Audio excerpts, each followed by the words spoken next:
Good morning guys, मैं हूँ प्रियंका और आप देख रहे हो प्योर एजुकेशनल क्लासेस। आज मैं इस वीडियो में वो डिस्कस करूँगी कि कौन कौन सी एनसीईआरटी आपको पढ़नी चाहिए, ठीक है, कौन कौन सी एनसीईआरटी आपको फॉलो करनी चाहिए पॉलिटिकल साइंस के लिए, इकोनॉमिक्स के लिए, आर्ट एंड कल्चर के लिए, सोशियोलॉजी के लिए, सब कुछ मैं डिस्कस करूँगी इसी वीडियो में। तो चलिए गाइस, वीडियो बहुत ही ज़्यादा इंपॉर्टेंट होने वाला है, तो बीच में स्किप मत कीजिएगा। तो चलिए गाइस स्टार्ट करते हैं। तो देखिए गाइस, पॉलिटिकल साइंस, ठीक है, पॉलिटिकल साइंस के लिए क्लास 11 और 12 की बुक सबसे ज़्यादा इंपॉर्टेंट है, ठीक है। वैसे आप क्लास 6 से लेकर 12 तक फॉलो कर सकते हो, लेकिन मोस्ट इंपॉर्टेंट मैं बोलूँ तो क्लास 11 और 12 की बुक बहुत ही ज़्यादा इंपॉर्टेंट। हिस्ट्री के लिए आपको कौन सी बुक फॉलो करनी है? हिस्ट्री के लिए आपको न्यू एनसीईआरटी फॉलो नहीं करनी है, ओल्ड एनसीईआरटी करनी है, ठीक है। कौन सी? क्लास 12 की, ठीक है। आपको जैसे पता ही हिस्ट्री कितनी टाइप्स की? 3 टाइप्स की है, एशियन, मीडिएवल एंड मॉडर्न। तो कौन सी बुक फॉलो करनी है? Asian, medieval and modern. चलिए देखते हैं।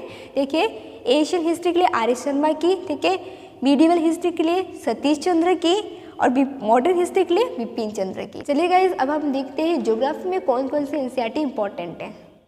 ज्योग्राफी के लिए हमें कौन सी बुक फॉलो करनी चाहिए? आपको ज्योग्राफी के लिए ओल्ड एनसीईआरटी फॉलो नहीं करनी है, ठीक है, न्यू एनसीईआरटी फॉलो करनी है। ओल्ड एनसीईआरटी सिर्फ और सिर्फ आप हिस्ट्री में फॉलो करोगे, ठीक है, बाकी सब के लिए न्यू एनसीईआरटी। तो आपके तो वैसे तो ज्योग्राफी की बात करूँ तो ज्योग्राफी में क्लास 6 से लेके 12 तक सभी बुक्स इंपॉर्टेंट है, ठीक है। देखिए, आपके पास टाइम बहुत ही ज़्यादा कम है, जैसे 2-3 मंथ्स है, ठीक है, आप कवर नहीं कर पा रहे हो सब बुक्स, तो मोस्ट इंपॉर्टेंट बुक्स है तो ये वाली क्लास 6, 11 और 12 की मोस्ट इंपॉर्टेंट, ये आप पढ़ के ही जाना, ठीक है। एग्जाम इकोनॉमिक्स में कौन सी बुक्स इंपॉर्टेंट है, ठीक है, एनसीईआरटी के लिए। सो गाइस, इकोनॉमिक्स के लिए आपको फॉलो करनी है मोस्ट इंपॉर्टेंट बुक्स कौन सी है? 11 एंड 12 की, ठीक है। 11 की 2 बुक्स है, ठीक है, एक है इंडियन इकोनॉमिक डेवलपमेंट और दूसरी है स्टैटिस्टिक्स फॉर इकोनॉमिक्स, ठीक है। 2 बुक है, हमें दोनों ही बुक फॉलो करनी है, दोनों ही बुक मोस्ट इंपॉर्टेंट है, ठीक है, ये दोनों ही बुक मोस्ट इंपॉर्टेंट है।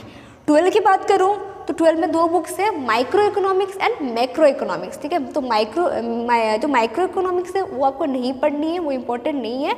आपको क्या बुक फॉलो करनी है? क्लास 12 की मैक्रो इकोनॉमिक्स, ठीक है गाइस। तो चलिए गाइस, आगे आर्ट एंड कल्चर की बात करते हैं। तो गाइस, अभी आर्ट एंड कल्चर की बात करते हैं तो आर्ट एंड कल्चर में आपको सिर्फ एक बुक फॉलो करनी है क्लास 11 की, ठीक है। उस बुक का क्या नाम है? An introduction to Indian art part 1, ठीक है। एक ही बुक है, हमें एक ही बुक फॉलो करनी है क्लास 11 की, ठीक है गाइस। चलिए अब साइंस देखते हैं, साइंस में कौन सी एनसीईआरटी इंपॉर्टेंट है। तो साइंस की बात करें तो साइंस की कौन सी एनसीईआरटी आपको पढ़नी चाहिए, ठीक है, न्यू एनसीईआरटी पढ़नी चाहिए। सब बुक की मैंने जितनी भी बुक्स बताई है सबके न्यू एनसीईआरटी है, ठीक है। ओल्ड एनसीईआरटी सिर्फ और सिर्फ हिस्ट्री में है। तो न्यू एनसीईआरटी साइंस की कौन सी पढ़नी है आपको? क्लास 9, 10, 11, 12, ठीक है, ये बुक आपको फॉलो करनी है, ठीक है, साइंस के लिए। देखते हैं सोशियोलॉजी में कौन कौन सी एनसीईआरटी इंपॉर्टेंट है। सोशियोलॉजी के लिए देखते हैं सोशियोलॉजी के लिए कौन कौन सी बुक्स इंपॉर्टेंट है, ठीक है, कौन कौन सी एनसीईआरटीज इंपॉर्टेंट है, ठीक है। तो आपके देखिए क्लास 11 में 2 बुक है, ठीक है, सोशियोलॉजी की। 12 में भी 2 बुक है, वो दोनों ही बुक इंपॉर्टेंट है। क्लास 11 एंड 12 आपको दोनों ही बुक फॉलो करनी है, ठीक है। 11 की 2 बुक है, ठीक है। फर्स्ट बुक है अंडरस्टैंडिंग सोसाइटी, सेकेंड है इंट्रोड्यूसिंग सोशियोलॉजी, ठीक है।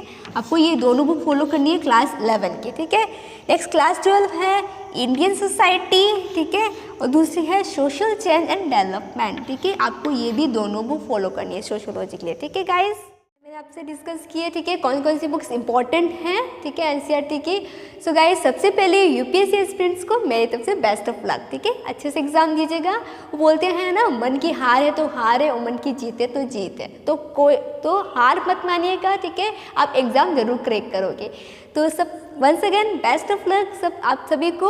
और अगर आपको मेरा वीडियो अच्छा लगा हो तो ऐसे ही मेरी वीडियो के लिए चैनल को सब्सक्राइब करना ना भूलें। मिलते हैं नेक्स्ट वीडियो में। Till then stay happy and blessed guys and once again best.